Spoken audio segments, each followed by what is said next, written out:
Saya akan melanjutkan, mudah-mudahan ini yang terakhir. Saya harap ini yang terakhir. Ini ada yang kemarin kita sudah belajar suara Holy Spirit, yang kedua suara manusia. Makanya tadi jadi apa? Ubah hatiku, pikiranku, hatiku, bibir, apa tadi lagunya?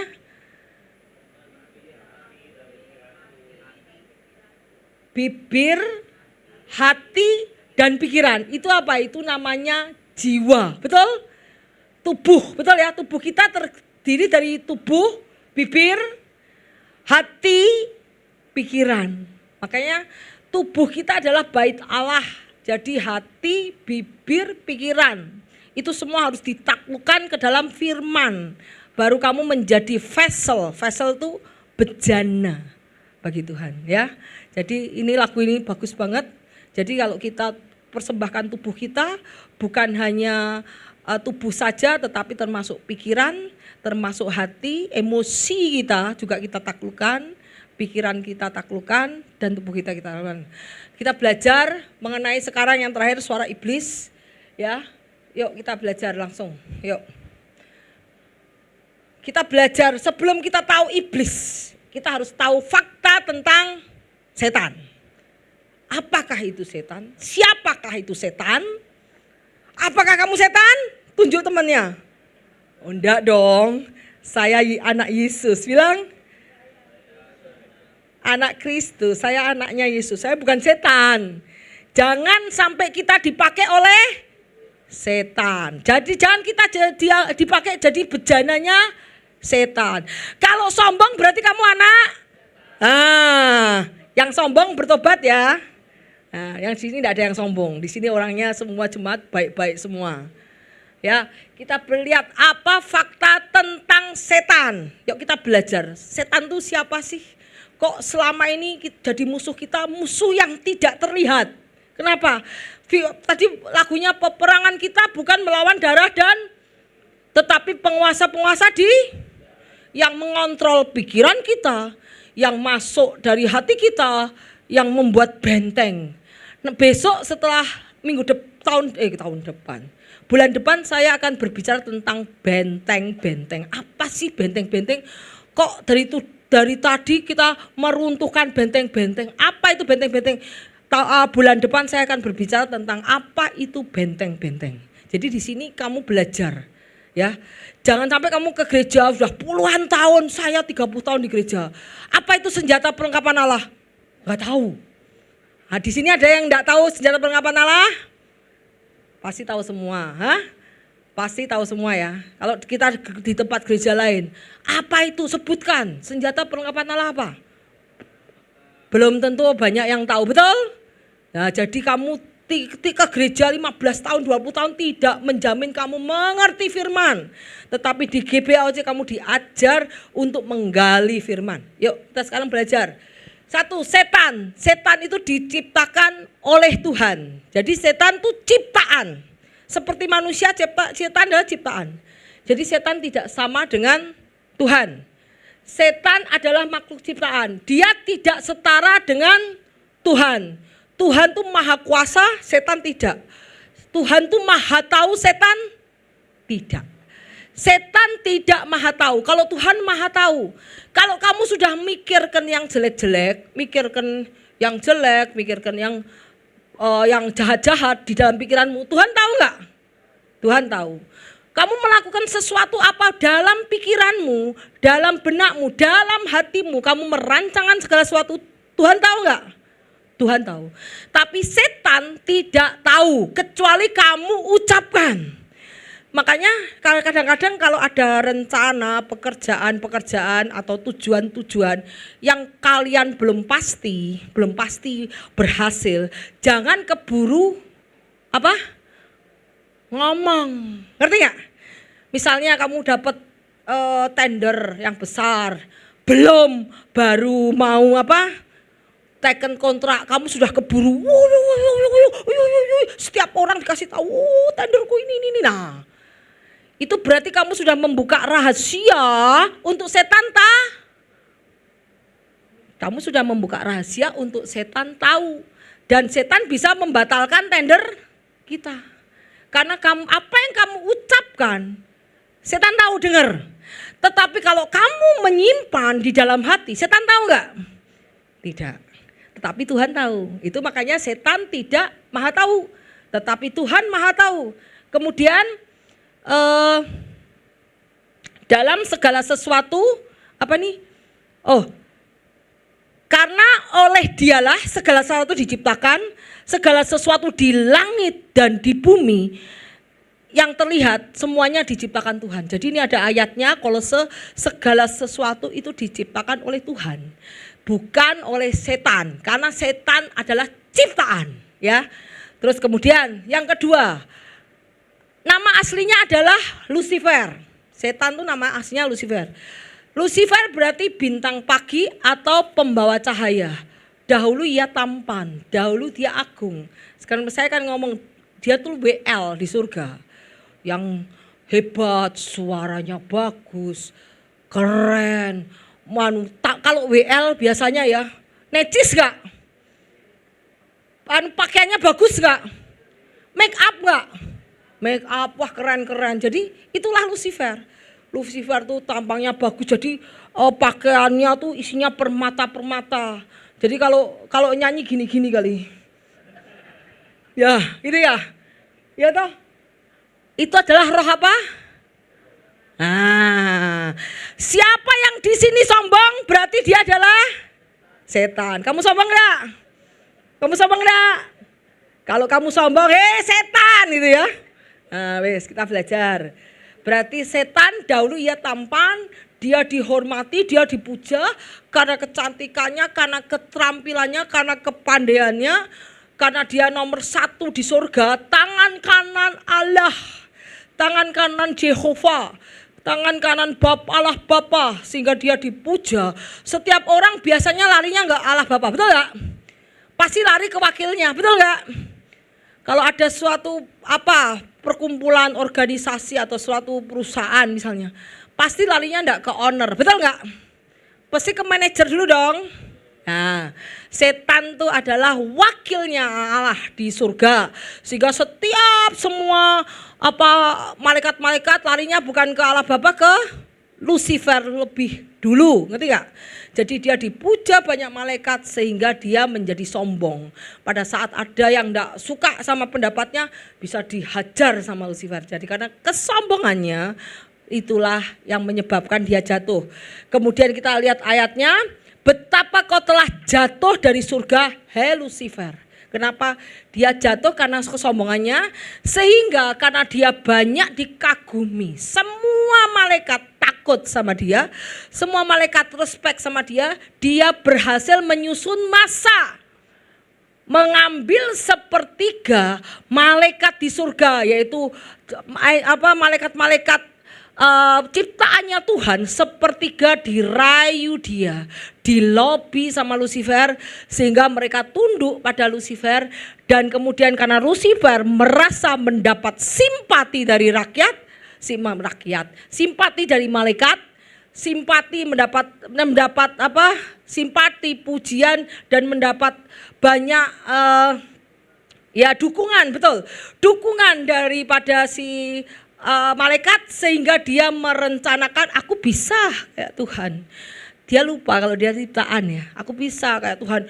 Buktinya mereka enggak tunduk sama Allah Bapa, tunduknya sama aku. Nah, akhirnya sepertiga malaikat di surga dibawa Lucifer, dipengaruhi oleh Lucifer, dan dia memberikan tuh Bapak surga enggak adil dan menjelek-jelekan Allah Bapa dengan tuduhan ketidakadilan, dengan ketuduhan apapun yang kebijakan yang dilakukan oleh Allah Bapa dibuat salah oleh Lucifer dan diberitakan kepada pengikutnya, dan mereka merencanakan pemberontakan kepada Bapa. Kemudian terjadi pemberontakan di surga. Mereka mau menjadi seperti Bapa, tetapi yang namanya ciptaan tidak bisa melampaui si penciptanya.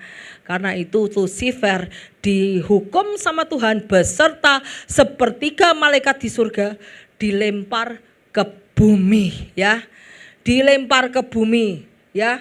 jadilah itu fallen angel, malaikat yang jatuh ke bumi. Itu ceritanya tentang Lucifer. Jadi dia jatuh karena kesombongan. Setan ingin menjadi seperti Tuhan dan meninggikan dirinya sendiri. Kita lihat kitab Yesaya, kamu berkata di dalam hatimu, aku akan naik ke surga, aku akan menjadikan diriku seperti yang maha tinggi. Itu adalah sudah roh kesombongan, ingin menyamai Tuhan, tapi tidak tunduk, tapi ingin menyamai Tuhan. Terus hatimu sombong karena kecantikanmu, kau telah merusak kebijaksanaanmu. Padahal karena sombong, segala hikmat yang Tuhan berikan jatuh, hancur karena sombong. Itu adalah Lucifer. Jadi dia jatuh, dia aslinya Lucifer, dia diciptakan oleh Tuhan. Yuk langsung. Kemudian dia adalah penipu. Pertama kali muncul sebagai ular di Taman Eden.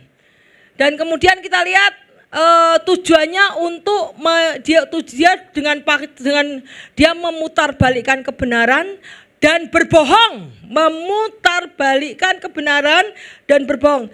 Siapa di sini yang tukang bohong? Kalau ada yang tukang bohong, berarti bilang kamu setan ya. Kalau orang yang suka bohong berarti kamu setan ya. Kalau ada yang bohong, ini setan berarti. Ayo.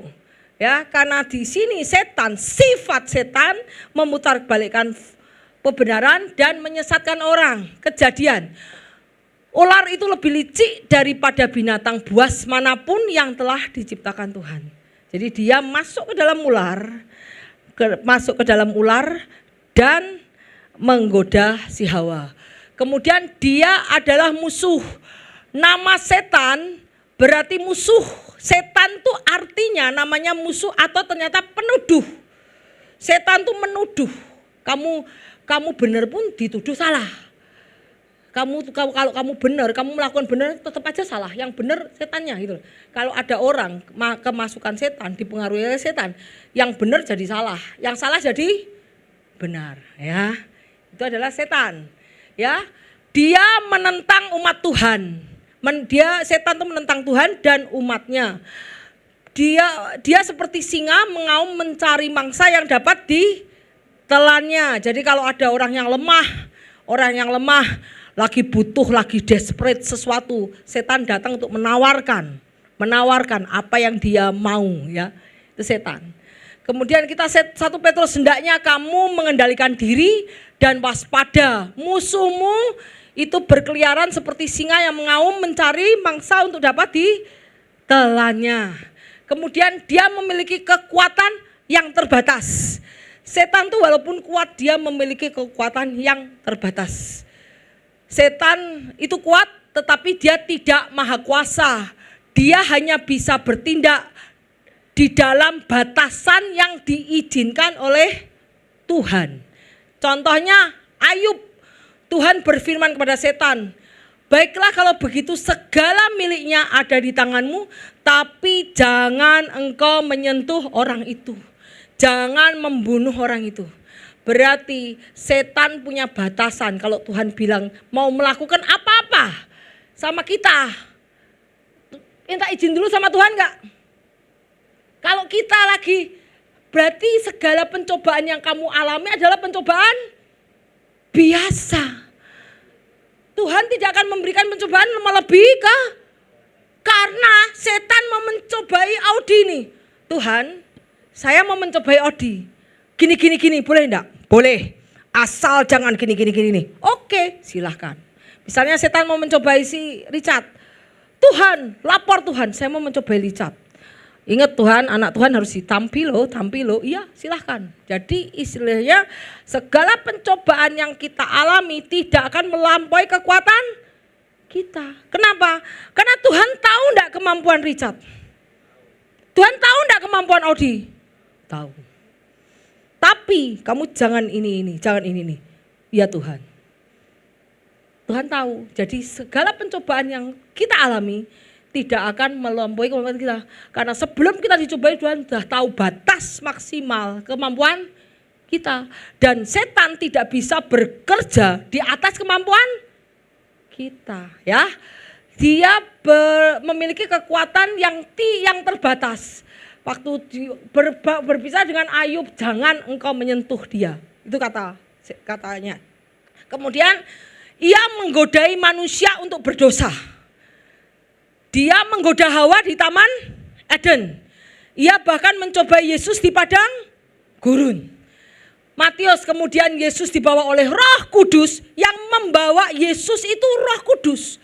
Yesus pun harus dicobai dulu untuk menjadi penebus manusia, penebus dosa. Yesus pun, oh ini yang mau kamu bawa di dunia ya. Tuhan dicobai dulu dong. Hawa pun aku cobai. Apa itu Adam pun dicobai. Yesus juga harus dicobai. Maka Yesus dibawa oleh Roh Kudus ke padang gurun juga untuk dicobai iblis. Jadi ingat ya, kita semua ini akan dicobai oleh, tidak ada satupun yang lewat. Karena setiap orang harus dicobai iblis. Supaya Tuhan melihat kadar yofet imanmu itu kayak apa. Tuhan kan melihat kadar imanmu itu kayak apa.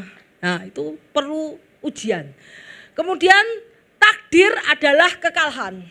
Nasib setan sudah tahu belum? Nasib setan sudah ada di kitab Wahyu. Makanya baca kitab Wahyu. Kitab Wahyu itu adalah nasib segala umat manusia, nasib seluruh penduduk dunia, nasib setan, nasib nabi palsu, nasib malaikat-malaikat yang jatuh. Itu semua ada di kitab Wahyu. Ya. Setan pada akhirnya akan dikalahkan dan diadili. Kitab Wahyu, di sini kitab Wahyu. Dan iblis yang telah menipu mereka dilemparkan ke dalam lautan api dan belerang yang menyala-nyala, yang disebut kematian kedua. Makanya waktu Yesus mengusir legion, ingat yang mengusir legion? Tuhan, apakah engkau menghukum kami sebelum waktunya? Karena pada saat waktunya belum benar-benar waktunya selesai, setan tidak akan dihukum. Makanya Tuhan bilang, tidak, kata Yesus, pergilah ke babi. Karena waktu setan belum selesai. Setan untuk menipu bumi ada waktunya enggak? Ada. Pada saat Tuhan, setan, time's up. Udah selesai kamu menggodai anak-anakku. Siapa yang ikut aku, nanti akan ikut aku. Siapa yang ikut setan, biar ikut setan. Pada akhir zaman, Tuhan akan memisahkan mana yang ilalang, mana yang gandum. Mana yang anak-anak Tuhan, mana yang ikut setan, ikut roh kesombongan, ikut roh kesombongan, roh iri, roh benci, roh itu semua itu kan setan semua. Mana yang ikut mereka itu akan ikut setan, akan dibakar. Mana yang ikut aku? Karena Tuhan membiarkan penyesatan terjadi sampai waktu yang ditentukan. Setelah itu Tuhan sudah time up setan. Sekarang kita lihat siapa yang hatinya memihak kepadaku, ikut aku. Siapa yang memihak kepada setan, biar dia ikut dia. Pada saat yang memihak kepada Tuhan akan naik ke atas, rapture. Yang memihak kepada setan akan tinggal di bumi sampai masa tribulasi. Itu semua akan mati itu. Masa tribulasi tidak akan satu pun yang hidup.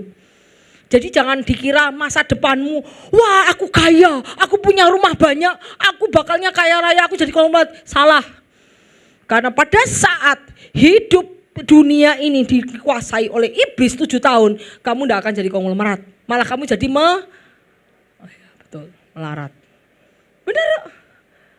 Apa-apa dikontrol, semua dikontrol, apa-apa rumah disita, pemerintah anak aja tidak boleh mengasuh anak, tidak boleh, semua dikuasai oleh pemerintah, kamu jadi tidak punya apa-apa. Itu namanya melarat, bukan konglomerat. Makanya kalau sekarang yang lagi fokus cari duit, bertobat. Bukan saatnya kamu cari duit. Ini sudah akhir zaman. Sudah saatnya kamu cari Tuhan dengan sungguh-sungguh. Karena dunia ini sebentar lagi akan dikuasai oleh iblis. Renggang waktunya ada enggak? Ada. 7 tahun masa tribulasi itu dipegang setan. Setelah itu time's up, Tuhan bilang. Jadi kuasa setan ada di dalam tangan Tuhan. Kemudian Ini yang penting, orang beriman memiliki kekuasaan atas namanya. Orang yang beriman punya kuasa untuk mengalahkan setan. Yes. Kamu beriman enggak? Kamu pernah baca firman Tuhan enggak? Kamu pelaku firman Tuhan ya? Kalau kamu bukan pelaku firman Tuhan, kamu enggak bisa ngusir setan. Pasti kamu lari terbirit-birit. Ada orang yang serupan, jangan. Kamu yang pergi atau aku yang pergi gitu. Kalau kamu enggak mau pergi, aku pergi aja gitu. Ya toh? Nah, makanya lihat nih. Setan melalui Yesus Kristus, orang yang percaya yang dapat melawan setan. Tuhan memberi kita kemenangan. Ingat saat kemenangan di kayu salib, ketaatan Yesus di kayu salib itu tanda kemenangan manusia atas setan melalui Kristus. Karena manusia tidak bisa melawan setan, hanya satu manusia yang bisa melawan setan, yaitu Yesus. Dia tunduk kepada Bapa sampai mati di salib. Tidak menyayangkan hartanya, tidak menyayangkan jiwanya, hidupnya. Yesus tunduk kepada Bapa sampai mati di salib, itu tanda dia mengalahkan iblis. Lewat satu manusia yaitu Kristus. Dan lewat satu manusia ini kita sudah dimenangkan. Tuhan memberi kita kemenangan lewat Kristus. Setiap orang yang memiliki iman kepada Kristus, dia memegang kuasa atas setan. Karena itu tunduklah kepada Allah, lawanlah iblis, maka iblis akan lari daripadamu. Jadi kita tahu bahwa setan dibuat oleh Tuhan, kemudian dia jatuh, kemudian dia penipu, kemudian setan punya kekuatan yang terbatas, tetapi anak Tuhan akan mengalahkan setan. Dan ingat, penghakimannya akhir nanti akan pasti bahwa setan akan diikat, dilemparkan ke api. Dan orang-orang yang menang atas setan akan mendapatkan mahkota kemuliaan. Itu kita sudah mengerti dulu apa karakter, apa setan yang selama ini membuat keonaran di dunia, menghasut kita, kasih iri, kasih benci, kasih segala macam masalah di dunia ini. Roh serakah apapun di dunia ini, ya. Yuk kita lanjut. Kita belajar apa itu suara iblis. Iblis bertindak melalui tipu muslihat, menyesatkan, memberi ketakutan, memberi kebimbangan, menggagalkan rencana Tuhan, menyesatkan anak-anak Tuhan, memecah belah. Kalau ada roh perselisihan, roh percekcokan itu dari iblis. Roh perjinahan itu dari iblis. Roh perceraian itu iblis. Jadi kamu jangan membenci suamimu, jangan membenci istrimu, itu iblis yang sedang bermain di dalam pikiran hatinya. Ingat, perjuangan kita bukan melawan darah dan daging, tapi roh. Kamu harus berperang. Berperang, kamu kalahkan iblis. Terus menerus, ya. Terus, jadi iblis juga memanipulasi, membengkokkan kebenaran. Yang benar jadi salah, yang salah jadi benar. Kita sudah, aku sampai mikir, salahnya apa sih? Aku salahnya apa? Tetap aja salah. Karena iblis penuduh.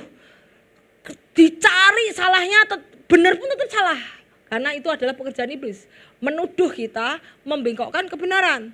Iblis menimbulkan ragu-ragu, takut, cemas. Kalau kita benci sama orang, itu kamu sedang diiblisi. Ya, kalau kamu depresi, cemas, tidak bisa tidur, itu iblis sedang bermain dalam pikiranmu. Doa sebelum tidur, minta good sleep. Ya. Kemudian rasa bersalah menghakimi perbuatan jahat seperti membunuh, mencuri, iri hati, percabulan, itu dari iblis. Bukan kita membenci orangnya. Salah, kalau kita membenci orangnya, kita bisa benci seluruh orang di dunia. Betul? Betul enggak? Tiba-tiba ada orang yang jengkelin kita satu, nanti jengkel lagi satu, nanti satu, bisa-bisa kita benci sama 10-20 orang. Betul enggak? Bukan orangnya yang kita benci, tetapi ada roh yang bekerja di balik orang itu. Kita doakan orang yang nyakitin kita, kita doain. Supaya Tuhan membuka mata pikirannya, Roh Kudus menerangi hati pikirannya. Bukan kita membenci orangnya. Karena kalau kamu benci orang, saya mau tanya, di tempat ini adakah yang tidak pernah disakiti orang? Ada enggak yang tidak pernah sekalipun disakiti orang? Enggak ada tak? Enggak ada ya? Pasti ada ya? Ya. Pasti ada. Dan kamu tidak boleh membenci orang itu. Karena kamu disakiti satu orang, pasti ada orang kedua yang nyakiti. Pasti ada orang ketiga, ada ke orang empat. Kita bertempur di udara, bukan melawan darah dan daging. Kemudian memanipulasi pikiran yang bertujuan menjauhkan manusia dan Tuhan. Alkitab menggambarkan bujukan. Kita lihat di kitab Kejadian, membujuk. Suara singa mau mengintimidasi, tuduhan yang mendakwa. Ingat, telah dilemparkannya pendakwa-pendakwa kita yang mendakwa kita siang dan malam. Ngerti tidak? Telah datang keselamatan daripada Tuhan dan Tuhan sudah melemparkan pendakwa kita yang mendakwa kita siang dan malam. Jadi pada saat Yesus, kenapa? Itu ayatnya mengatakan apa? Ingat, dulu iblis di surga enggak? Surga, betul. Ingat Ayub, iblis di surga enggak? Surga. Pada saat Ayub dicobai, iblis tuh naik turun ke surga. Betul enggak? Tapi setelah Yesus disalib, betul enggak? Yesus berkata, sekarang telah tiba, gimana? Keselamatan dan kuasa. Terus, dan tahan Allah kita sayang. Karena telah dilemparkannya para pendakwa kita. Nah, sejak Yesus disalib, setan sudah tidak punya kuasa atas surga. Betul? Yang tadinya keluar masuk surga. Tuhan, kamu tidak lihat itu. Itu Tuhan Richard tuh Tuhan. Lihat anakmu tuh. Itu setiap hari begini. Itu Tuhan, kamu harusnya begini ya. Mendakwa, sorry ya ini saya pakai mendakwa. Ngerti ya? Setiap hari datang lagi ke Tuhan. Tuhan, lu enggak tahu nih anakmu Audi Tuhan. Gini, kamu harus gini. Jadi setiap hari itu Tuhan tuh, setiap hari setan tuh naik turun surga untuk mendakwa orang-orang yang benar. Bukan orang-orang yang jahat, betul. Kalau jahat didakwa enggak? Ngapain gua dakwa orang yang jahat? Dia sudah jadi pengikut gua. Kalau orang yang jahat gak usah didakwa, udah jadi pengikutku. Tapi kalau orang yang benar, ini benar nih, pengikutnya Tuhan gak bisa, harus tak habisi supaya dia jatuh. Betul gak? Makanya iblis itu setiap hari naik turun surga untuk mendakwa orang-orang yang benar. Ya, tapi setelah Yesus naik ke surga, disalib, Tuhanlah yang menjadi wakil dari bumi, bukan lagi Lucifer. Tuhan yang menjadi perwakilan dari heaven untuk bumi. Tadinya perwakilan heaven untuk bumi kan Adam, betul ya? Kemudian diambil oleh iblis. Begitu Tuhan ke surga disalib, perwakilan heavennya Yesus, bukan lagi siapa? Bukan lagi iblis. Makanya dilempar ke bumi. Nah, itu ceritanya. Kemudian kita lihat, jadi akhirnya Yesus sudah melempar pendakwa kita ke bumi, tetapi pendakwa kita karena iblis tidak bisa kembali ke surga, dia akan menyesatkan banyak-banyak orang untuk ikut menjadi pengikutnya. Kita belajar ini, pertama kali iblis bekerja. Ular adalah yang paling cerdik dari segala binatang di darat. Dijadikan oleh Tuhan Allah. Ular itu berkata kepada perempuan, tentulah Allah berfirman, semua pohon di taman boleh kamu makan buahnya. Semua makan buahnya, jangan kamu makan buahnya, ya toh? Ini benar nih, setan benar. Karena Tuhan bilang, oh semua pohon tanam, ini menyesatkan. Semua pohon dalam taman, jangan kamu makan buahnya. Betul enggak pertanyaannya? Betul enggak? Salah. Tuhan bilang, semua pohon di taman boleh kamu makan, kecuali pohon pengetahuan jahat dan benar. Tapi iblis membolak-balikkan pertanyaan dengan lihat, semua pohon dalam taman ini jangan kamu makan. Berarti twisting, membelokkan kebenaran. Lalu saat perempuan ini, buah pohon dalam taman itu boleh kami makan, Tetapi tentang buah yang pohon di tengah taman itu, Allah berfirman jangan kamu makan, ataupun raba nanti kamu mati. Betul tak? Betul. Ini betul. Ini perkataan Yesus kepada Adam dan Hawa, bahwa semua pohon di bumi ini boleh kamu makan tapi tidak boleh satu. Tapi iblis, bukankah semua jangan diboleh makan? Nah, kemudian kata ular, sekali kamu tidak akan mati. Ya, ini half the truth. Half the truth. Half the truth apa? Setengah benar, setengah salah. Karena di sini dia jasmani mati enggak? Enggak mati. Tetapi secara rohani mati enggak? Mati. Jadi istilahnya Tuhan, iblis memberikan kebohongan half the truth. Half the truth itu setengah secara spiritual, karena kamu tidak tunduk pada Allah. Rohmu, hubunganmu sama Tuhan mati. Ya. Jadi ini adalah pembohongan pertama iblis bekerja untuk menipu, untuk memutarbalikkan kebenaran dan untuk berbohong, ya. Padahal Tuhan bilang nanti kamu akan mati. Di sini kamu tidak akan mati.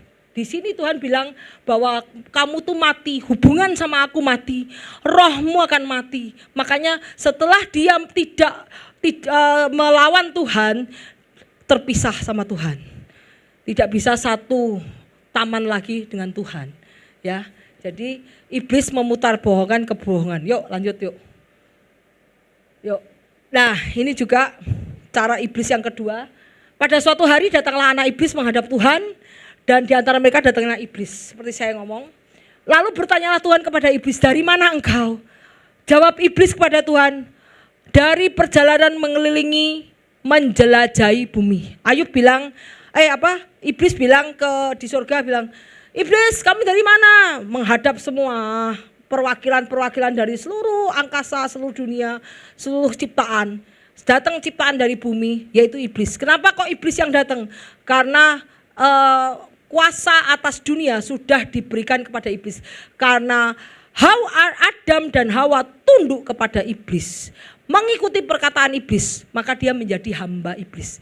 Kalau kita semua tunduk pada iblis, mengikuti perkataan iblis, kita jadi hamba iblis.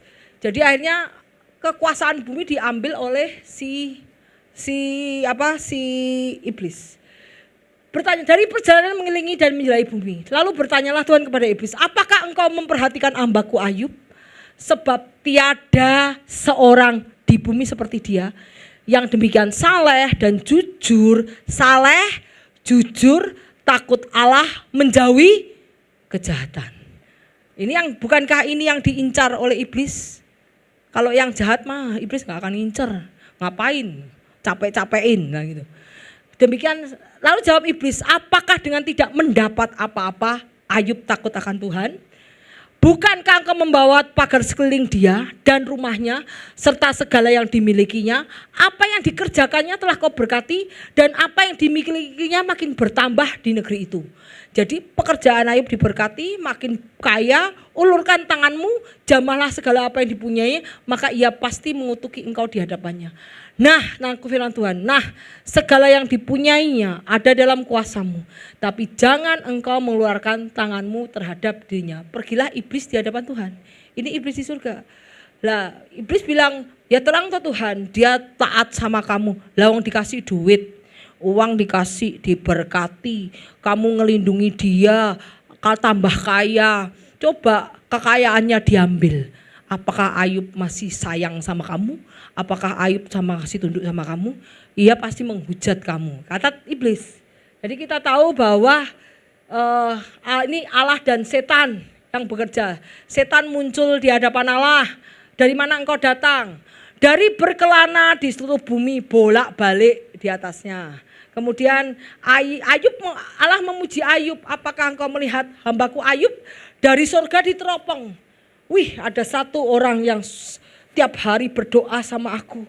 Ternyata imannya sama aku. Wah, akhirnya dia bilang, kamu lihat hambaku Ayub, dia adalah orang yang sangat jujur. Dia diteropong daripada pengadilan Allah. Kemudian iblis menuduh bahwa Ayub mengasihi Tuhan karena ada motivasi. Motivasi apa? Harta. Motivasi apa? Kekayaan. Motivasinya kalau kelimpahan. Terang aja, kamu kasih kaya, kamu kasih kelimpahan.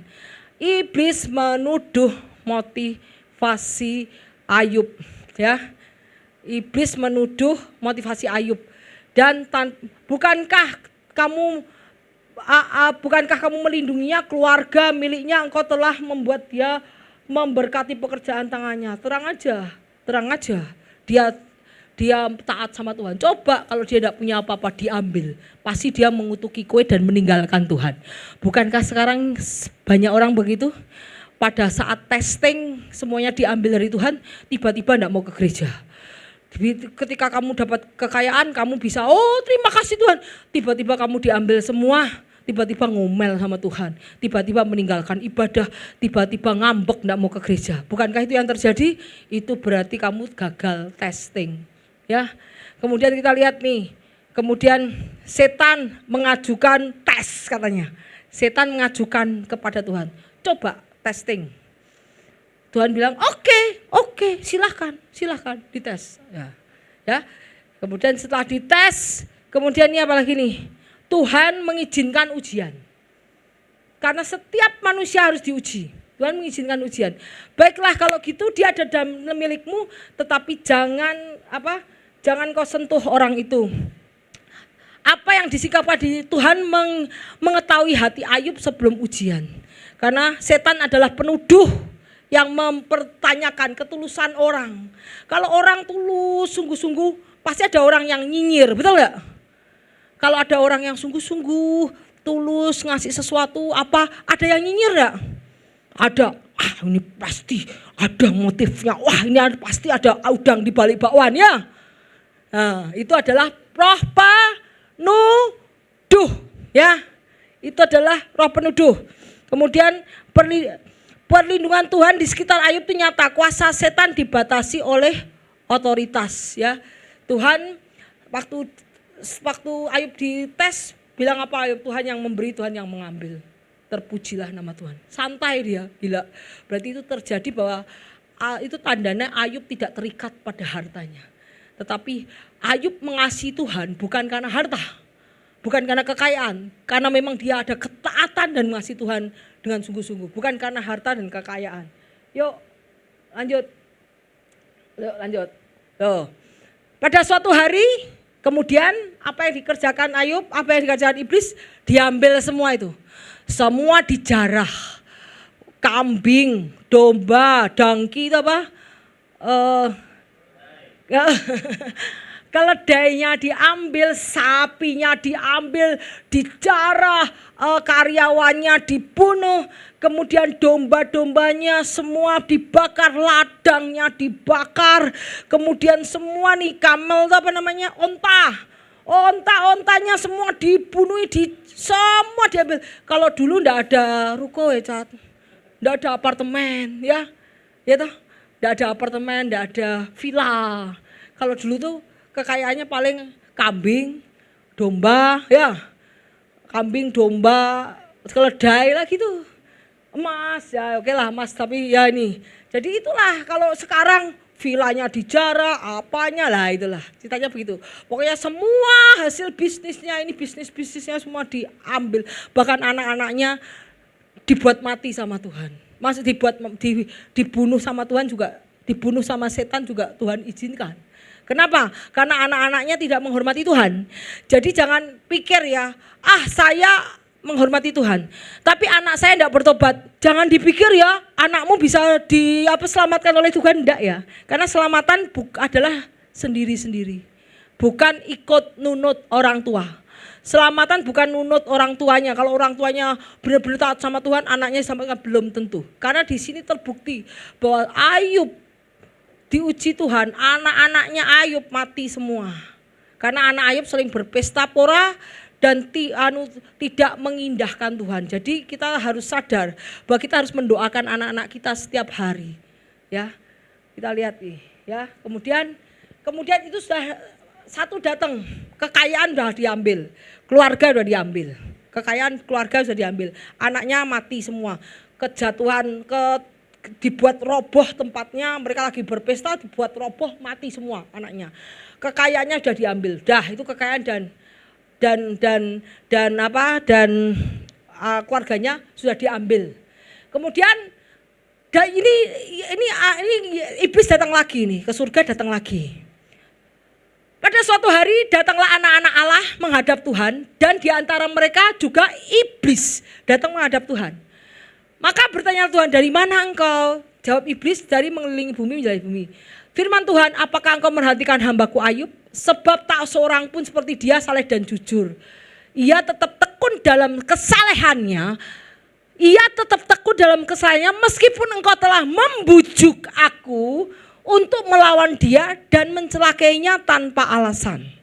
Terus iblis bilang apa? Kulit ganti kulit. Orang kan memberikan segala yang dipunyai ganti nyawa. Biasanya orang takut mati, betul ya? Takut jelek. Ya, takut jelek. Makanya operasi plastik ya. Biasanya orang takut mati. Ya toh? Di sini kelihatan bahwa harta sudah diambil. Keluarganya diambil, tapi Ayub tidak berbuat jahat dengan mulutnya, tetap mengasihi Tuhan. Di sini iblis bilang, iya oke, coba sekarang kasih penyakit. Setelah harta dihabisin, keluarga dihancurkan, kemudian kasih apa? Penyakit. Nah, lihat, ulurkan tanganmu, jamalah tulang dagingnya, ia pasti mengutuki engkau di hadapanmu. Nah, ia dalam kuasamu, hanya sayangkan nyawanya. Kemudian iblis pergi dari Tuhan, lalu ditimpanya Ayub dengan barah yang sampai dari busuk dari telapak kakinya sampai batu kepalanya. Ia mengambil sekeping menggaruk-garuk badannya sambil duduk tengah abu. Lalu berkatalah istrinya, sekarang gini,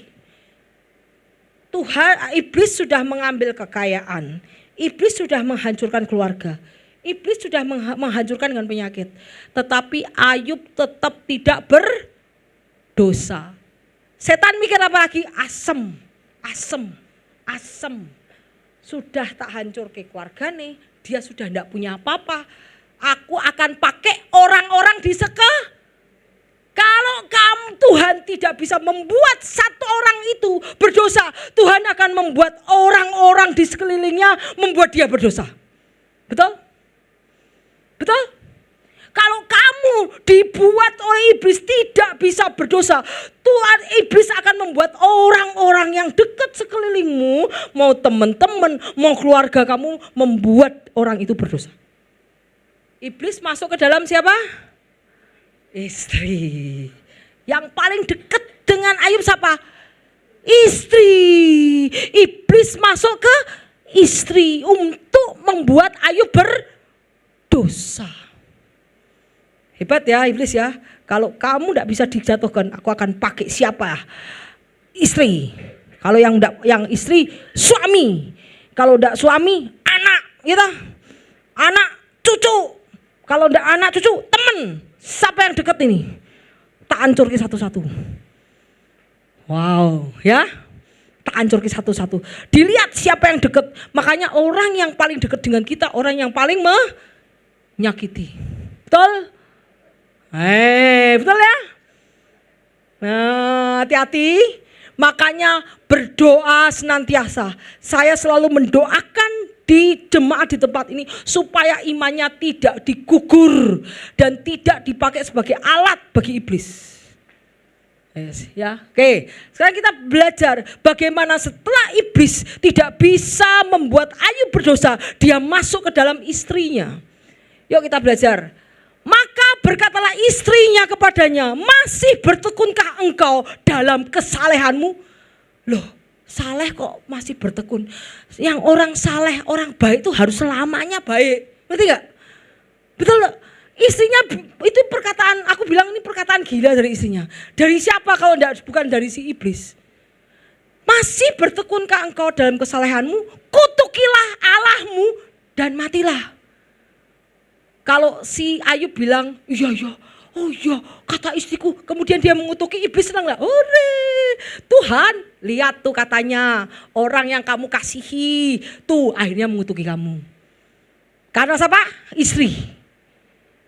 Tetapi ingat, Ayub tidak seperti Adam.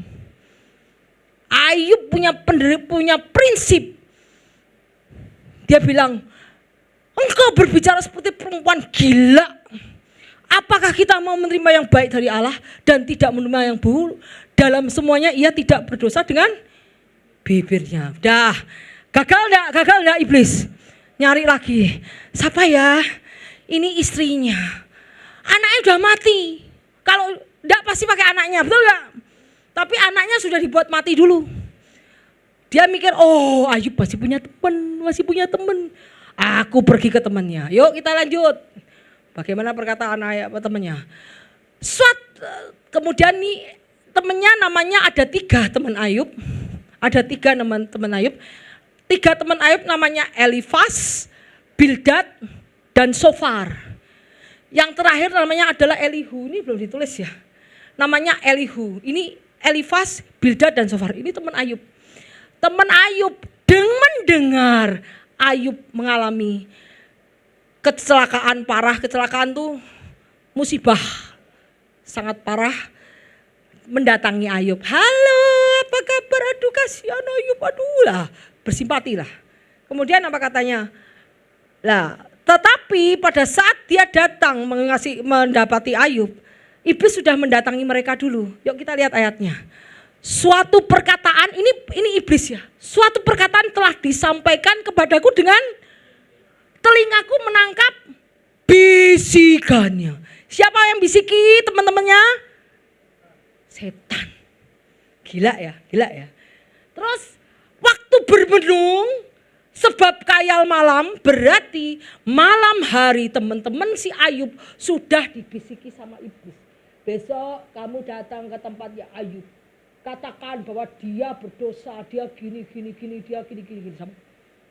Tuduhlah dia untuk melakukan gini. Buat Ayub down. Buat dia down. Oke. Waktu termenung oleh sebab kayal malam, ketika tidurnya menghinggapi orang. Waktu termenung bahkan ketika dia menghinggapi orang. Berarti iblis datang pada saat teman-temannya lagi tidur sebelum ketemu Ayub. Aku terkejut dan gentar sehingga tulang-tulangku gemetar. Suatu roh melewati aku, tegaklah bulu. Kalau ada roh setan kamu sering, ada setannya, bapak terus, ya enggak? Merinding. Ya, ia berhenti, tetapi rupanya tidak dapat ku kenal.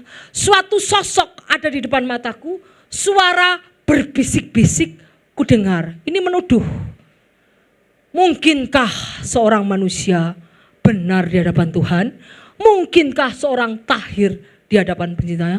Kamu tuh bukan orang benar. Ayub, kamu tuh orang-orang benar. Menuduh enggak? Menuduh. Kemudian, mungkinkah seorang manusia benar di hadapan Allah? Mungkinkah seorang tahir di hadapan penciptanya? Sesungguhnya hamba-hambanya tidak percayanya. Malaikat-malaikat pun didapatinya sesat. Ini kan berbicara tentang dirinya sendiri. Lucifer berkata bahwa aku aja gak dipercaya. Dia kan malaikat-malaikatnya. Sesungguhnya hamba-hambanya tidak dipercayanya.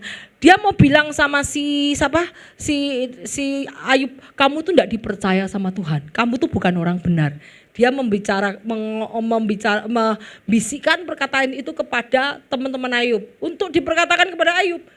Mungkinkah seorang tahir di hadapan penjara? Sesungguhnya hambaku tidak bisa. Malaikat-malaikat pun tidak dapat. Lebih lagi mereka yang diam dalam pondok tanah liat. Yang dasarnya adalah debu. Manusia diciptakan dari debu dan tanah. Kamu, ini iblis ngomong, Ayub kamu tuh tidak akan dipercaya sama Tuhan. Aku aja yang tidak diciptakan oleh debu tanah liat aja tidak dipercaya kok. Apalagi kamu cuma diciptakan dari debu tanah liat. Jadi iblis berusaha masuk ke dalam Elifas, teman-teman Ayub, Elifas, Bildad, dan Sofar untuk menuduh Ayub. Untuk membuat Ayub semakin depresi di hadapan Tuhan bahwa dia tuh bukan orang benar. Dia harus bertobat. Kamu tuh banyak salah, kamu tuh dikutuk. Kamu dikutuk Tuhan. Jadi seperti itu. Bukan membuat dia naik imannya, tapi menyalah-nyalahan menuduh. Kemudian datanglah Oh, aku enggak membaca. Setelah 3 orang itu datang untuk berbicara dengan Ayub, itu percakapannya panjang, menuduh Ayub, menuduh dengan kata-kata bahwa Ayub itu tidak benar begini-gini. Kemudian terakhir Tuhan mengirimkan, dan Ayub tidak berbuat dosa dengan mulutnya. Ayub tidak mengikuti perkataan 3 temannya. Ayub berdebat dengan luar biasa dan dia tetap berbicara bahwa Tuhan itu punya kuasa. Pokoknya kuasa ada Tuhan dan dia tetap tidak berbuat dosa, dan Ayub tidak mengikuti apa kata 3 temannya. Setelah itu baru Tuhan kirimkan, ini lupa ditulis, Tuhan kirimkan seorang yang dari Tuhan. Yang tadi 3 dari mana? Dari setan. Yang tadi teman-temannya 3 dari setan. Tuhan kirimkan 1 orang yang dari Tuhan, namanya Elihu. Elihu itu ngamuk, marah sama 3 teman Ayub, dimarahi. Kamu berkata-kata yang tidak benar soal hambamu Ayub. Kamu gini-gini. Akhirnya dia ngomong Ayub, Ayub, kamu tidak boleh membenarkan diri. Tidak seorang pun yang benar di hadapan Tuhan. Tapi kamu harus, Ayub kan membenarkan diri. Akhirnya Ayub menarik ucapannya, dan Elihu adalah orang yang dikirim Tuhan untuk menenangkan Ayub. Dan kemudian apa yang terjadi? Ayub 4:2. Setelah Tuhan mengucapkan firman itu, maka firman Tuhan kepada Elifas, itu teman yang dipakai iblis tadi, murkaku menyala terhadap engkau dan terhadap kedua temanmu, karena kamu berkata tidak benar terhadap hambaku Ayub. Tuhan marah kepada 3 orang temannya dan Tuhan menghukum mereka. Dia menghukum mereka, dia bilang, aku akan menghukum kamu, aku akan mengutuk kamu karena kamu berkata tidak benar tentang hambaku Ayub. Kamu minta ampun sama Ayub, Ayub suruh doain kamu, maka aku menerima kamu. Saat itu Ayub minta doa sama 3 temannya, minta didoakan Ayub, dan kemudian Ayub restorasi sama Tuhan. Karena sekalipun temannya hendak menyesatkan dia tidak tersesat. Sampai terakhir Tuhan memberi seorang yang dari Tuhan untuk mengakhiri pertandingan, mengakhiri tes untuk menguatkan Ayub. Dan kemudian Ayub dipulihkan 2 kali lipat. Ya, ingat ya cara iblis. Kalau dia tidak bisa membuat kamu jatuh, dia akan pakai orang sekelilingmu untuk menyesatkan kamu. Yuk lanjut. Lalu datanglah, ini ingat toh. Kalau ini kita ingat, datanglah pencoba kepada jika engkau anak Allah, rubah batu menjadi roti. Terus Tuhan, dari sini kita tahu Tuhan melawan dengan apa? Firman. Ya. Ini iblis membawa, Yesus juga dibawa ke padang gurun. Cobaan pertama Yesus lapar. Yesus habis puasa 40 hari dia lapar.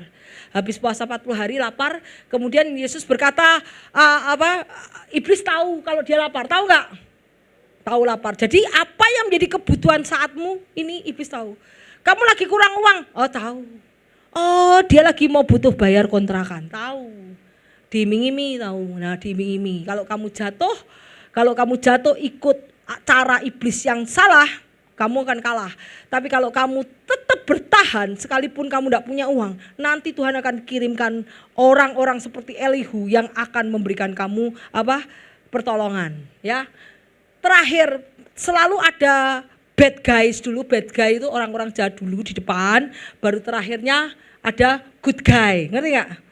Good guy yang memberi solusi, memecahkan persoalan. Kemudian tetapi Yesus berkata manusia bukan hidup dari roti saja, tapi dari setiap firman yang keluar dari mulut Allah. Dari sini Tuhan digoda oleh tubuhnya. Lapar itu adalah tubuh, ya. Keinginan daging. Yesus digoda oleh keinginan daging.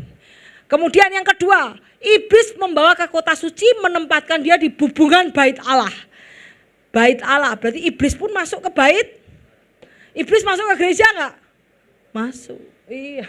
Iblis tidak takut sama gereja, ya.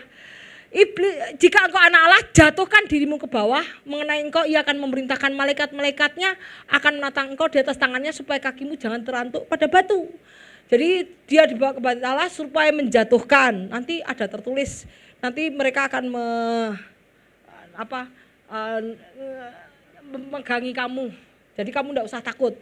Tapi kan Yesus sebagai manusia saat itu. Yesus sebagai manusia kalau jatuh juga mati. Karena Yesus sudah meninggalkan kemahakuasaannya, sudah meninggalkan Tuhannya, ketuhannya, keilahinya sudah dilepaskan untuk menjadi manusia. Saat itu dia bilang, janganlah engkau mencobai Tuhan Allahmu. Di sini kesombongan Yesus diuji. Pride, keangkuhan hidup Yesus diuji. Ya. Kemudian yang terakhir, Yesus memberi ke gunung, memperlihatkan semua kerajaan dunia dengan kemewahan. Semua itu akan kuberikan kepadamu jika engkau menyembah aku. Kemudian Yesus berkata, enyalah iblis sebab ada tertulis engkau harus menyembah kepada Tuhan Allahmu dan kepadanya berbakti. Jadi keinginan dunia, semua kekayaan, harta dunia dan kenikmatan dunia dia tawarkan kepada Yesus. Kamu asal kowe menyembah aku, kamu ndak usah maju ke salib. Udah ini dunia ini punyamu, asal kowe menyembah aku, kata Yesus. Oh tidak, kamu harus menyembah Tuhan Allahmu. Dari situ Tuhan sudah mengalahkan kesombongan, Tuhan sudah mengalahkan keinginan daging, yaitu lapar. Tuhan sudah mengalahkan keinginan mata, yaitu dunia ini. Itu iblis. Jadi iblis selalu menawarkan ketiga itu, keangkuhan, keinginan daging dan keinginan mata. Yuk habis ini. Nah kemudian ini, setelah Yesus berkata demikian, ia terharu. Aku berkata kepadamu, sesungguhnya seorang di antara kamu akan menyerahkan aku, katanya. Murid itu memandang kepada yang lain, mereka ragu-ragu siapa yang dimaksudkan. Seorang di antara murid Yesus adalah murid yang apa ini? Dikasihinya. Bersandar dekatnya di sebelahnya berkata, murid itu kepada murid itu Simon Petrus memberi isyarat dan berkata, tanyalah siapa yang dimaksudkannya. Murid yang duduk dekat Yesus itu berpaling kepadanya, Tuhan siapakah itu? Berarti Yudas Iskariot ya.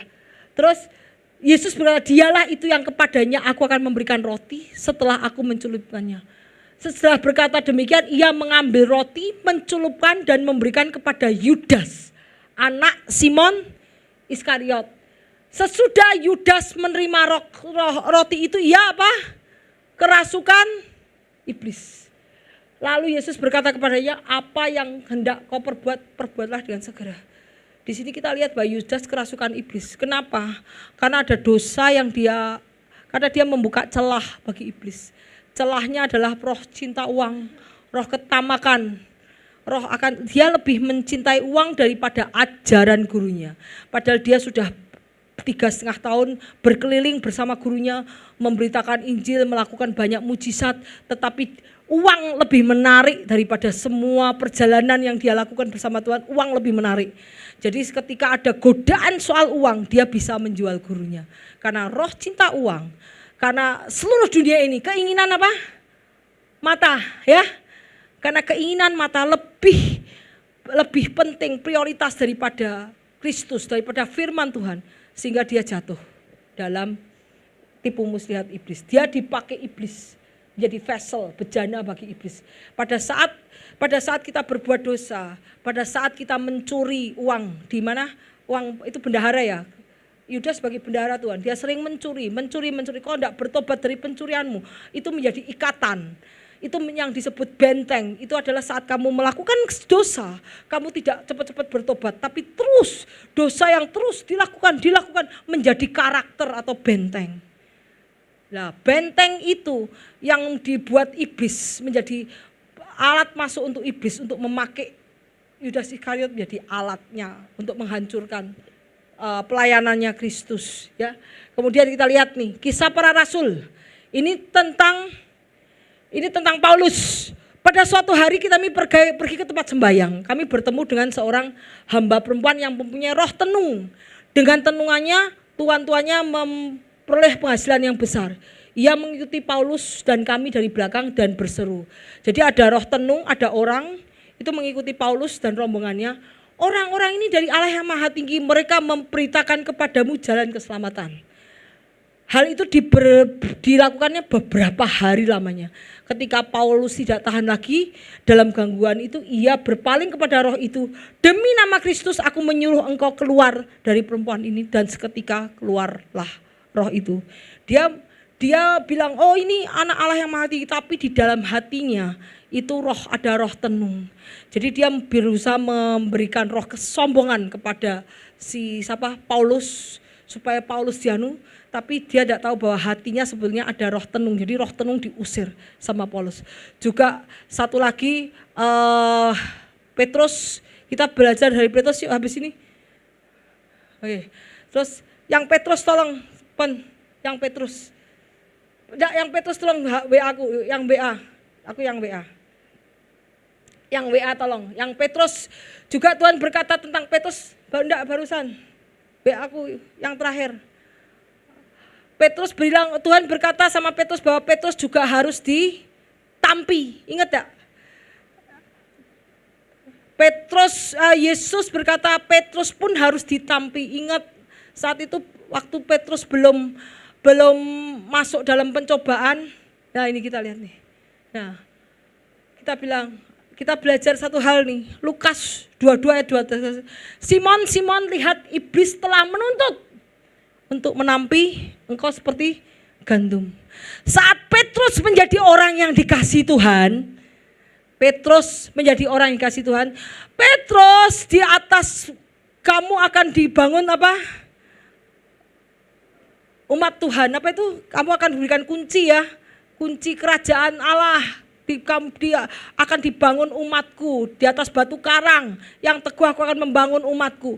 Saat itu kunci diberikan kepada Petrus, tapi iblis bilang iblis menuntut untuk menampi kepada Allah Bapa, untuk menampi Petrus. Kita lihat ayatnya di sini.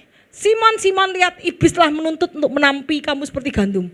Melalui ayat ini Yesus memperingatkan tentang ujian berat yang akan terjadi. Menampi itu proses untuk menggoncangkan, memisahkan biji yang baik dan sekam yang tidak berguna. Iblis ingin menguji dan mengoncang iman Petrus agar ia jatuh. Tetapi di ayat berikutnya Yesus berkata, tetapi aku berdoa supaya imanmu tidak. Ingat, oke, terima kasih Stephen, balik tadi. Yudas imannya gugur enggak? Gugur. Saat dia menyerahkan Yesus, dia tidak bertobat. Seharusnya kalau dia bertobat, Tuhan aku minta ampun, diampuni enggak? Diampuni. Tapi dia tidak bertobat. Tetapi Petrus saat itu imannya gugur. Petrus menyangkal Yesus berapa kali? 3 kali. Tapi saat itu Petrus minta ampun enggak? Imannya gugur enggak? Tidak. Berarti kamu boleh jatuh, tapi kamu harus bangkit lagi. Kamu boleh jatuh dalam dosa, tapi kamu tidak terikat dalam dosa. Kamu boleh jatuh dalam dosa, yes, tapi kamu bangkit lagi dan minta ampun sama Tuhan. Tapi kamu jangan mengikat dirikan pada dosa. Ya, terus kemudian yuk tadi lanjutnya. Nah, kita lihat ciri khas suara iblis, berdusta. Tadi memutarbalikkan fakta. Bapa segala dusta, sering membisikkan keraguan dan pembenaran atas dosa. Iblislah yang menjadi bapamu, kamu ingin melakukan keinginan bapamu, ialah pembunuh manusia, dari semula tidak hidup dalam kebenaran.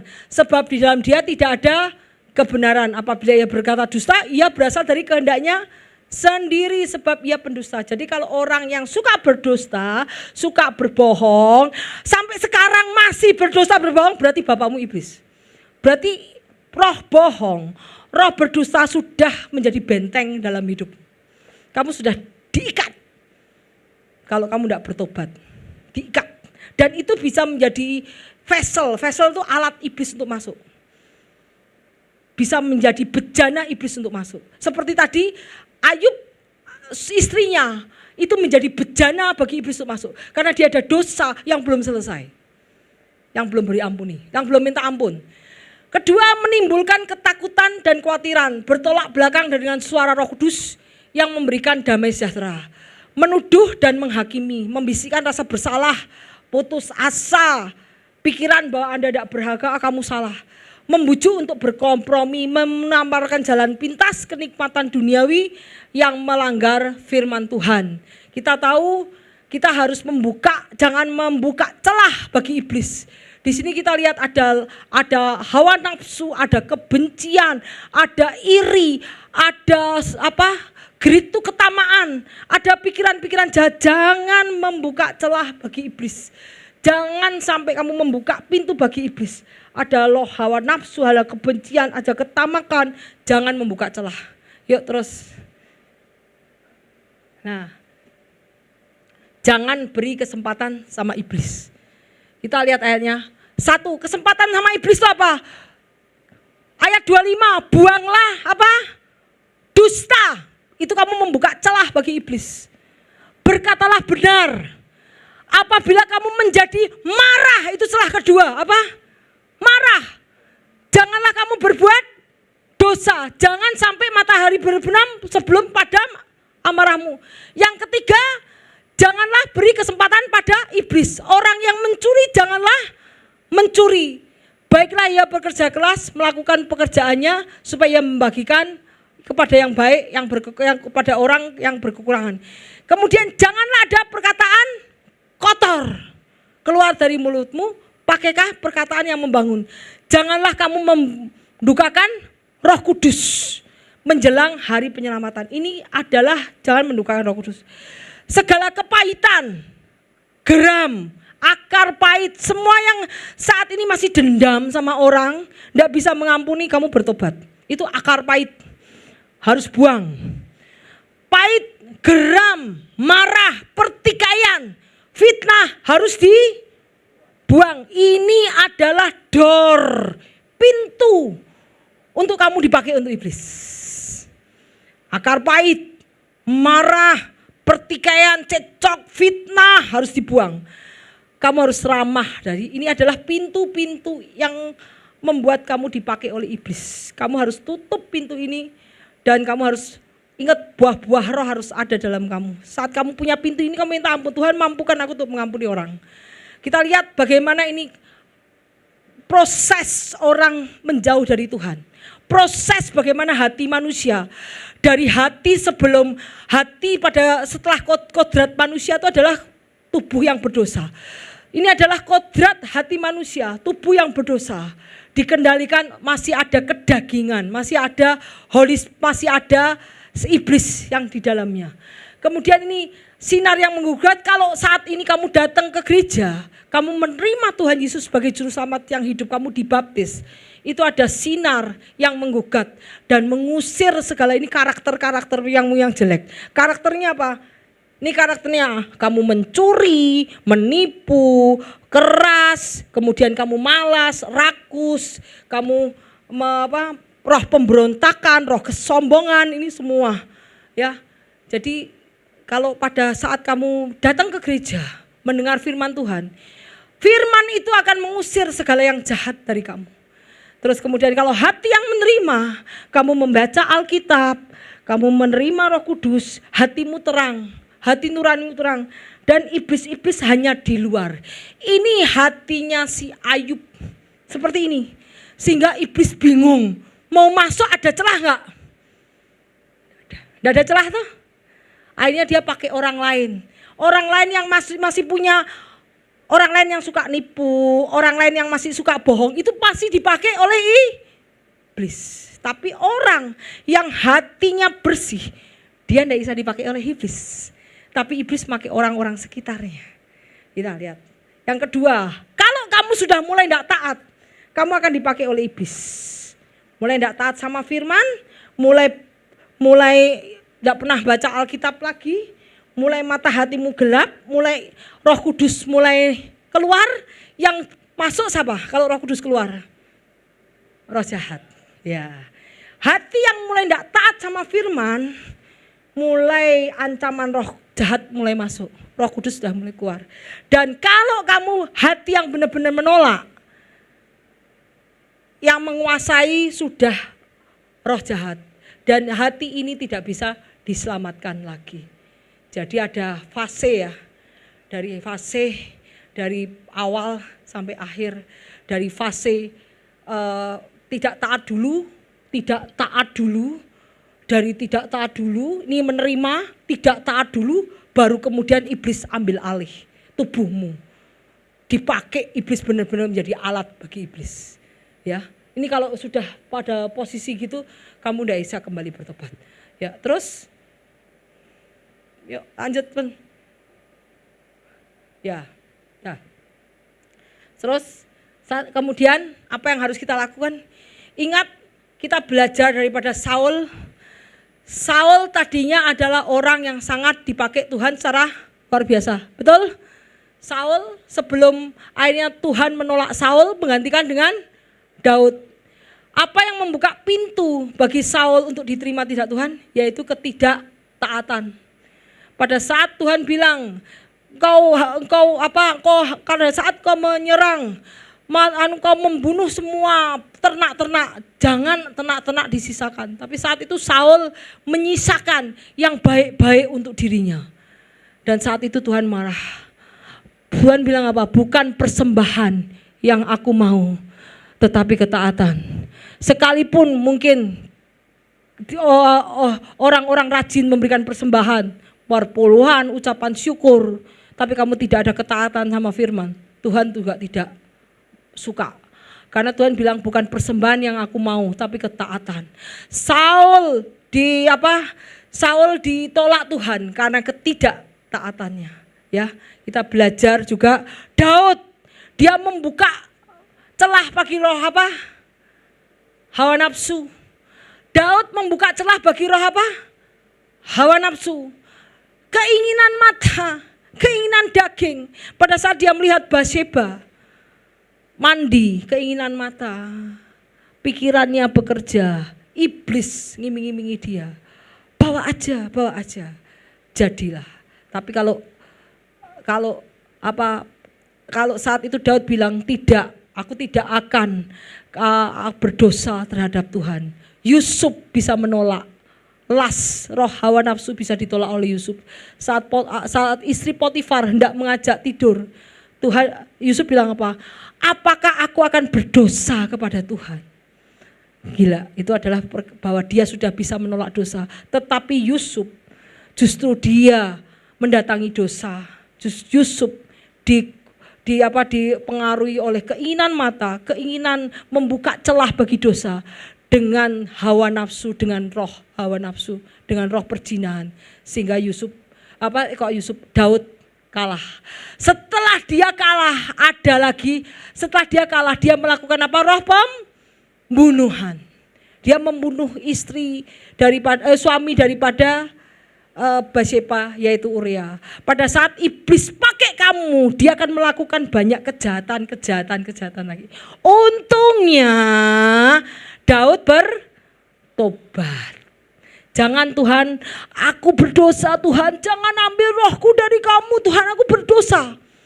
Oke, tak ampuni. Sekalipun Daud itu membunuh loh, tapi dosanya diampuni karena dia saat itu ditegur oleh Nathan dan dia bilang, oh Tuhan aku berdosa, ampuni aku dosa, aku tidak akan melakukannya lagi. Tapi konsekuensi dosa berjalan, anaknya mati tapi Tuhan mengampuni. Tapi namanya upah dosa itu adalah maut. Pasti konsekuensi dosa tidak akan pernah berhenti. Sekalipun kamu diampuni tapi konsekuensi dosa tidak akan pernah berhenti. Tubuhmu binasa, tapi jiwamu diselamatkan kalau engkau mengampun, kalau kamu minta ampun. Itulah Daud. Ingat ya, kita belajar bagaimana jangan membuka celah bagi dosa. Karena kalau kita membuka celah bagi dosa, kita bisa dimasukin iblis. Terus ini yang terakhir, perlengkapan senjata Allah. Hendaklah kamu kuat di dalam kekuatan kasarnya, kenakan seluruh perlengkapan senjata Allah supaya kamu dapat bertahan melawan tipu muslihat iblis. Sebab perjuangan kita bukan melawan darah, tetapi melawan pemerintah-pemerintah, melawan penguasa-penguasa, melawan penghulu-penghulu di udara, melawan roh jahat di udara. Ambillah seluruh perlengkapan Allah supaya kamu dapat mengadakan perlawanan di hari yang jahat ini dan tetap berdiri setelah kamu menyelesaikan segala sesuatu. Ya. Yang sebelumnya itu tadi satu lagi. Tunduklah kepada Allah. Ketaatan apa? Itu yang nomor satu, ketaatan akan firman. Tunduklah kepada Allah, lawanlah iblis, maka ia akan lari daripadamu. Apa senjata perlengkapan Allah? Ketopong keselamatan, baju sirah keadilan, ikat pinggang kebenaran, berdoa, perisai iman, kasut kerelaan menjalankan beritakan Injil, pedang roh. Yuk kita lanjut. Berikut ini adalah 6 perlengkapan yang bertahan dan 1 senjata yang menyerang. Ada 6 perlengkapan senjata Allah dan 1 senjata yang menyerang. Yuk kita belajar. Ini yang terakhir ya. Apa itu? 1 adalah ikat pinggang kebenaran. Kita orang hidup tidak boleh bohong, harus jujur. Mulut kita tidak boleh bohong, jujur. Kalau kamu pembohong, kamu tidak akan bisa mengalahkan iblis. Kamu akan dipakai oleh iblis karena iblis adalah pendusta, bapak segala pendusta. Melambangkan hidup dalam kebenaran firman Tuhan untuk melawan tipu muslihat iblis. Baju sirah keadilan itu untuk melindungi hati, tahu hatimu. Jagalah hatimu dari di situ terpancar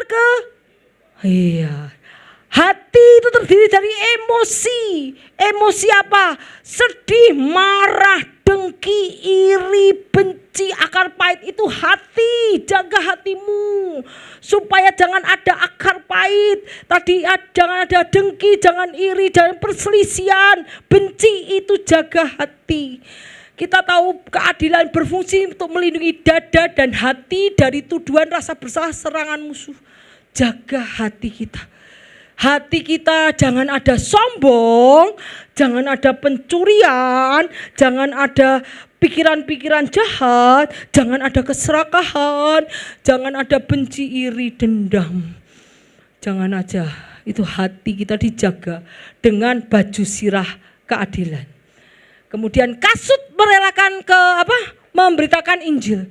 Itu melambangkan kamu siap menginjil banyak orang. Kamu datang ke teman-temanmu siapa saja, anak yang belum kenal Tuhan, kamu injili. Ayo kita ke gereja. Ayo kita kenal Tuhan. Ayo kita mendoakan orang-orang sekitar kamu. Itu adalah kasut kerelaan memberitakan Injil. Ya. Kemudian perisai iman. Itu kalau digoncang teman-temannya kanan kiri untuk mengutuki Tuhan, untuk tidak taat sama firman, jangan mau. Itu perisai iman. Iman kita untuk meragukan firman Tuhan. Kok saya masih kurang ya? Padahal sudah berdoa, tunggu, sabar. Tergesa-gesa itu adalah dari iblis. Ras tuh pengen cepet-cepet, itu dari iblis. Tuhan itu kadang-kadang minta kita nunggu. Tuhan tuh berikan roh passion. Kesabaran adalah salah satu dari buah-buah roh. Kesabaran, kalau kamu enggak passion, pengennya cepet-cepet, itu dari iblis. Kadang-kadang pikiranmu, keputusanmu yang cepet-cepet itu salah. Betul enggak? Sering kalau kita transfer karena cepet-cepet, salah enggak? Salah angka, bener ya? Habis salah angka, aduh aku salah transfer, kebanyakan. Betul ya? Itu karena kamu buru-buru. Buru-buru itu bukan daripada Holy Spirit. Tapi Holy Spirit mengajarkan kesabaran, pengendalian diri, kemurahan, kesetiaan. Ya. Kemudian ketopong keselamatan, itu menjaga pikiran kita dari pikiran yang jahat. Apa yang mulia, apa yang benar, apa yang sedap didengar, apa yang berkenan di hadapan Allah, pikirkanlah semua itu.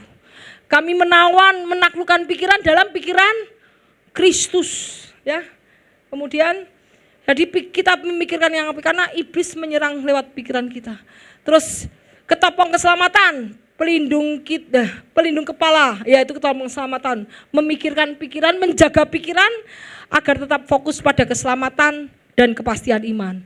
Pedang roh, ini merupakan senjata. Pedang roh itu adalah firman Tuhan, merupakan satu-satunya senjata untuk menyerang. Digunakan dengan cara mengucapkan, merenungkan janji-janji Allah. Ini pedang roh itu adalah kalau ada kamu susah, misalnya kamu kurang takut, kekhawatiran. Tuhan tidak memberikan roh kekhawatiran, tapi Tuhan memberikan roh yang membangkitkan kekuatan, kasih dan ketertiban. Kalau kamu bingung, khawatir, dikasih iblis khawatir. Besok kita mau bayar pakai apa? Tidak ada duit. Allahku akan memenuhi segala keperluanku menurut kekayaan dan kemuliaan dalam Kristus Yesus. Tuhan adalah gembalaku, takkan kekurangan aku. Dan mintalah maka akan diberikan kepadamu, carilah maka akan mendapat, ketuklah maka akan dibukakan. Jika kami meminta kepadamu dan kami percaya pada menerima, maka kamu akan menerima. Jadi katakan firman pada saat kamu diserang takut, diserang kebutuhan akan kekurangan, ketakutan akan kebutuhan ibu, katakan firman.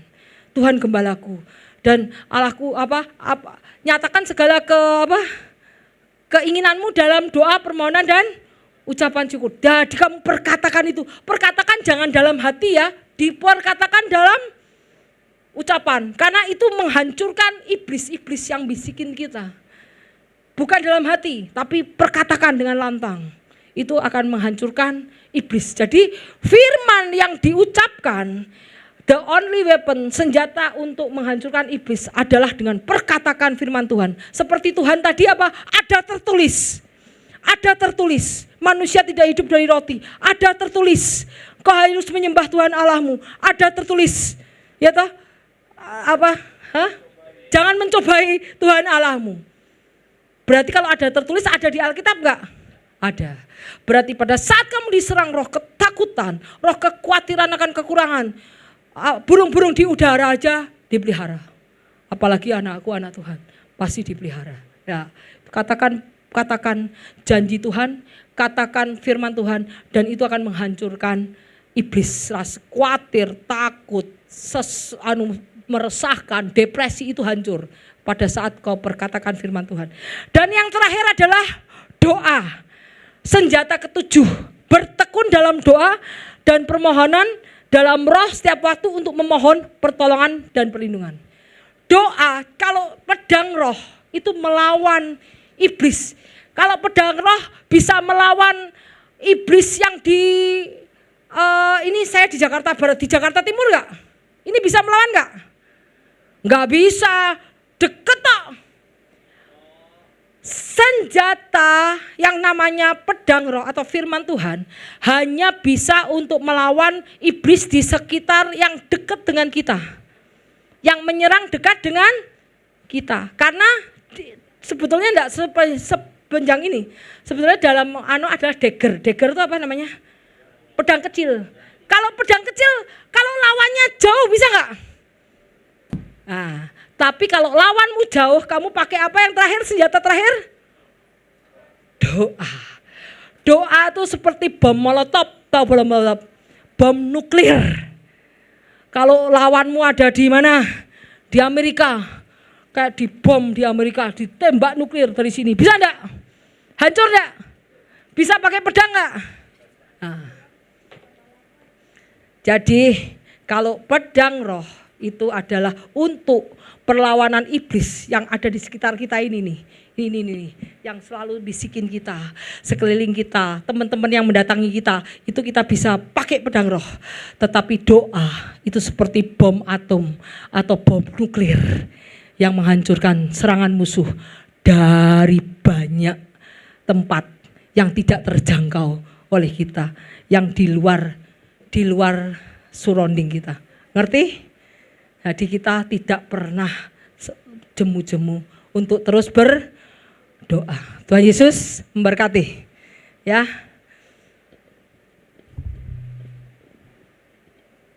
Maaf ini agak lama tapi ini selesai juga. Untuk minggu depan nanti Bapak Gembala akan berkhotbah mengenai 7 perlengkapan senjata